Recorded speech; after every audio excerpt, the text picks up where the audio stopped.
अस्सलामु अलैकुम dear student of class second year. मैं professor Chand Shahzad, the department of Pakistan studies the concept academy.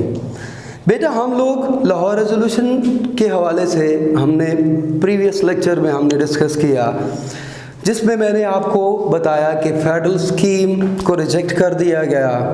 उसके बाद नई बनने वाली जो रियासतें हैं उनके इख्तियारात के बारे में मैंने आपको बताया कि उसमें डिफेंस था, फॉरेन अफेयर्स था, ये तमाम के तमाम इख्तियारात जो है वो डिमांड किए गए और माइनॉरिटी क्लासेस के राइट्स के बारे में बात की गई। तो डेफिनेटली आप बहुत अच्छे तरीके से जानते हैं कि मेरी आदत है कि पुराने जो प्रीवियस लेक्चर्स हैं उनको साथ साथ हम लोग कंटिन्यू करें ताकि पता चले, क्योंकि लाहौर रेजोल्यूशन एक ही टॉपिक है।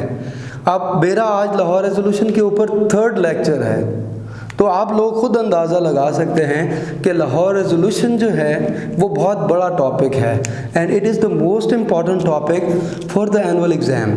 ये एनुअल एग्ज़ाम के लिए भी बहुत ज़्यादा इम्पॉर्टेंट है, क्योंकि इसमें इसका जो बैकग्राउंड है, बैकग्राउंड के बाद इसके साइलेंट फीचर्स हैं, फिर उसके बाद एनालिसिस है, एनालिसिस के बाद रिएक्शन है, वो तमाम के तमाम हम लोग अहमियत भी है, इसकी इम्पॉर्टेंस भी है, इम्पॉर्टेंस के बाद जो है वो तमाम के तमाम चीज़ें इसमें आएंगी। तो हर लिहाज से अगर आप बुक खोलें, बुक में देखें तो करारदाद लाहौर या करारदाद पाकिस्तान एक ऐसा टॉपिक आपके सामने साबित होगा जो कि क्लियरली इस बात को चीख चीख कर कहेगा कि it is suitable for the long question. ये लॉन्ग क्वेश्चन के लिए बहुत अहम सवाल है और इसमें अगर आपने इसको एक्सप्लेन करना है तो इसके लिए मैं आपको तरीका ज़रा ड्रॉ कर रहा हूँ। तरीका सबसे पहले आप लोगों ने ये रखना है, क्योंकि आज इस पे हमारा ऑलमोस्ट आखिरी लेक्चर होगा, तो आपको पता होना चाहिए कि हम लोग इसको लिखेंगे कैसे। ठीक है, लाहौर रेजोल्यूशन में सबसे पहले टॉपिक लिखेंगे ऊपर लाहौर रेजोल्यूशन,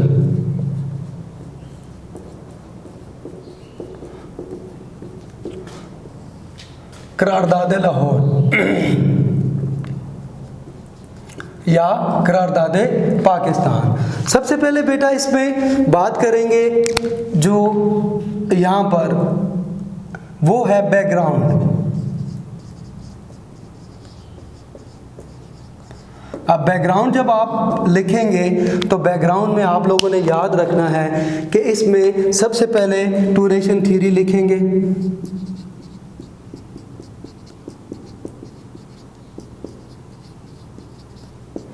नंबर सेकंड आप लिखेंगे इसमें हिंदू एक्सट्रीमिज्म,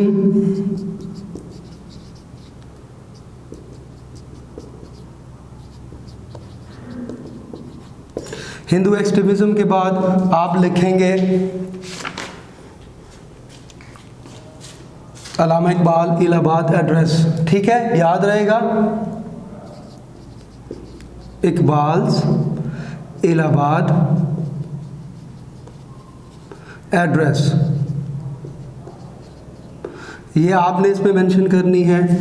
फिर उसके बाद ये सिर्फ अभी हम लोग डिस्कस कर रहे हैं किसको, बैकग्राउंड को। याद रखिएगा, ऑपरेसिव हिंदू रूल,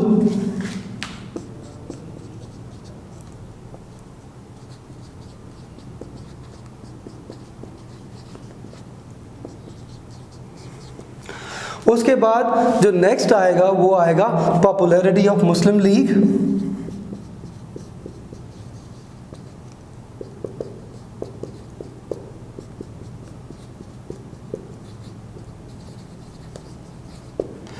उसके बाद लास्ट जो इसके बाद शुरू होगा वो है सेशन। सेशन में सेशन के बारे में हम लोग बात करेंगे। ये पहले लेक्चर्स में डिस्कशन के दौरान मैंने इसको थोड़ा सा इशारा किया था। कायद-ए-आज़म रहमतुल्लाह अलैह ने सेशन में बहुत क्लियरली ये बात की थी कि मुसलमान की किसी भी सेंस में तारीफ़ की जाए ये अलग कौम है, और ये अलग इसलिए भी है कि पिछले 1200 साल का तारीख़ी अगर जायज़ा लिया जाए, अगर हिस्टोरिकली इसके एनालिसिस किए जाएं, इसको ऑब्ज़र्व किया जाए, तो 1200 साल मुसलमान और हिंदू इकट्ठे रहने के बावजूद भी एक दूसरे की सकाफ़त को एक अपना नहीं सके, अडॉप्ट नहीं किया, अडॉप्टेशन नहीं हुआ। इसलिए जितनी भी we wish to live in peace and harmony in our neighbours as a free independent people, और हम अपने पड़ोसी जितने भी लोग हैं उनके साथ अच्छे ताल्लुकात के ख्वाहिशमंद हैं, अच्छे ताल्लुकात चाहते हैं। फिर उसके बाद जो है ये जो बैकग्राउंड है, बैकग्राउंड को आप उर्दू वाले बच्चे भी देख लें। दो कौमी नज़रिया सबसे पहले आप लिखेंगे, उसके बाद हिंदू जारियत या शिद्दत पसंदी, उसको आप लोगों ने लिखना है। खुतबा इलाहाबाद, ये आपने लिखना है। अब ऑप्रेसिव हिंदू रूल्स, कांग्रेसी वजारतें,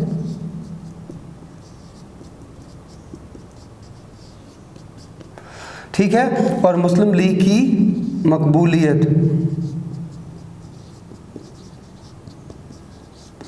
ये पहले आप लोगों ने 1 2 3 4 5 ये बैकग्राउंड में आएगा, और ये याद रखिएगा कि इसमें आप लोगों ने ज़्यादा से ज़्यादा कोशिश करनी है कि जिस हद तक आप इसको चला सकें आगे आपने।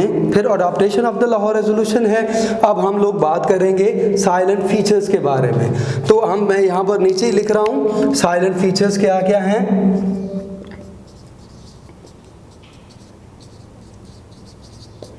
साइलेंट फीचर जो है, इसकी नुमाया खुसूसियात जो हैं, उसमें सबसे पहले आप लिखेंगे फेडरल स्कीम डिसअप्रूव्ड।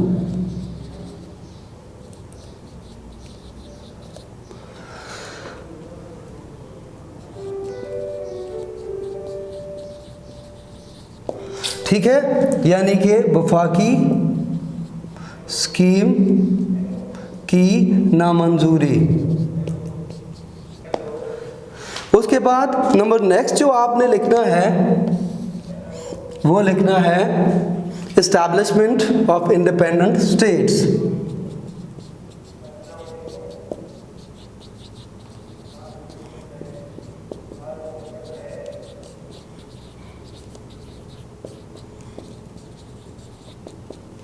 ठीक है, इंडिपेंडेंट आज़ाद रियासतों का क़याम।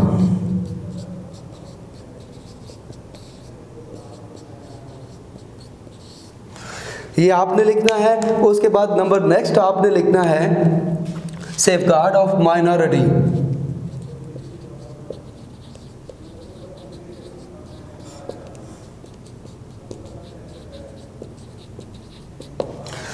अक़लियतों का तहफ़्फ़ुज़।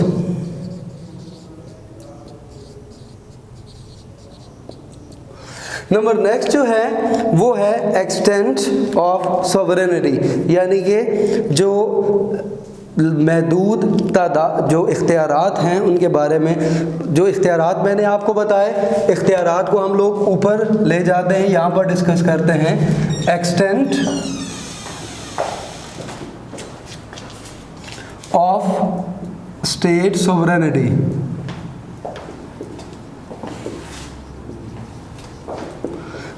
जो महदूद रियासतों के महदूद इख्तियारात।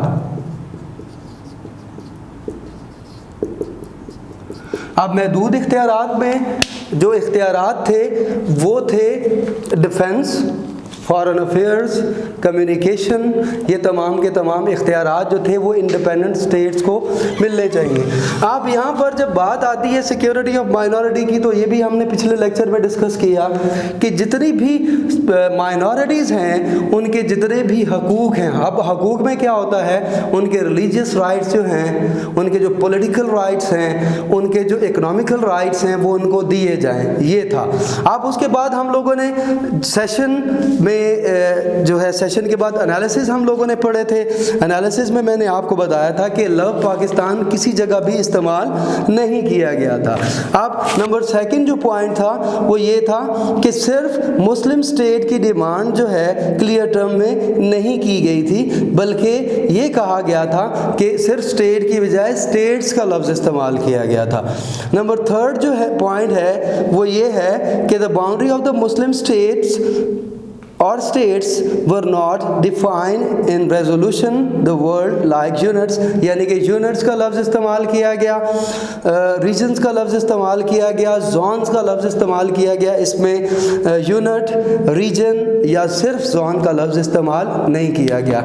ये उसके एनालिसिस में है। और नंबर लास्ट जो है वो ये है कि लाहौर रेजोल्यूशन जो है वो ओरिजिनली अगर देखा जाए कि जो कायद-ए-आज़म ने एक हिस्टोरिक स्पीच और एड्रेस किया था और अपने जो मकसद का तयन बताया था वो ये था कि ये एक पेशरफ्त थी क़याम पाकिस्तान की तरफ। यानी अगर देखा जाए तो आने वाले चंद सालों में, यानी कि 7 सालों के अंदर अंदर ही पाकिस्तान बन गया।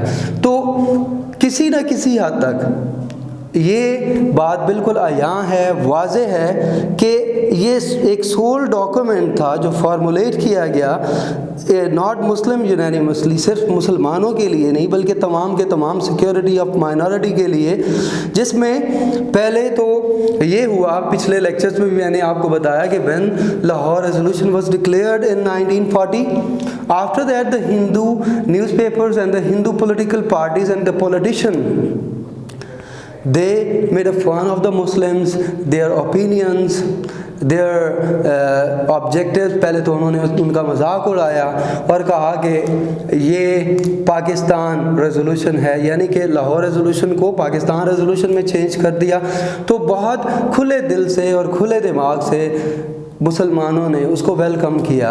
पहले तो कायद-ए-आज़म भी लाहौर रेजोल्यूशन ही कहते थे, लेकिन आने वाले चंद महीनों और सालों में मुस्लिम लीग की जितने भी रहनुमा हैं, कायद-ए-आज़म ने भी 1940 में जो एक कन्वेंशन था दिल्ली में, जिसमें मुस्लिम जितने भी मेंबर्स थे उनके साथ आप खिताब फरमा रहे थे, और उस खिताब के दौरान आप रहमतुल्लाह अलैह ने लफ्ज़ पाकिस्तान का इस्तेमाल किया। तो उसके बाद जो है importance of the Lahore resolution, इसकी अहमियत क्या है, ये एक तो इसका ऑब्जेक्टिव ये है कि एक डिमार्केशन है, एक डिटर्मिनेशन है। डिमार्केशन कहते हैं कि वजाहत कर देना, लाइन कशी कर देना। ये एक लाइन कशी थी जो क़याम पाकिस्तान के लिए की गई, यानी कि उस वक्त पाकिस्तान को हासिल करने के लिए तहिया किया गया। तमाम के तमाम लीगी रहनुमा और तमाम मुसलमान जो थे, मुस्लिम of the sub continent, they decided for their separate homeland. उन्होंने अपने अलग मुल्क बनाने के लिए तहिया किया, जिसको फ़िलहाल यानी कि उन्होंने हासिल कर लिया 1947 में। उसके बाद नंबर 2 जो है, representative of the Muslim political leaders attend this resolution. तो उसमें ये भी था कि एक सोल जो तयन था पाकिस्तान बनाने का, वो तयन जो है वो किया गया कि आने वाले वक्त में पाकिस्तान के लिए कोशिशें जारी रहेंगी। और उसका रिज़ल्ट जो है वो 1945 और 1946 के इलेक्शन में, 1945 और 1946 के जो इलेक्शन हुए, उन इलेक्शन के दौरान ये बात वाज़े तौर पे साबित हो गई कि वो तमाम के तमाम मुस्लिम political leaders, they were representative of all India national Congress, they left the political party of Congress, और उन्होंने आकर मुस्लिम लीग को ज्वाइन कर लिया। और उसका फ़ायदा ये हुआ कि वो बहुत नॉमिनेटेड लोग थे, बहुत ज़्यादा पॉपुलर लोग थे।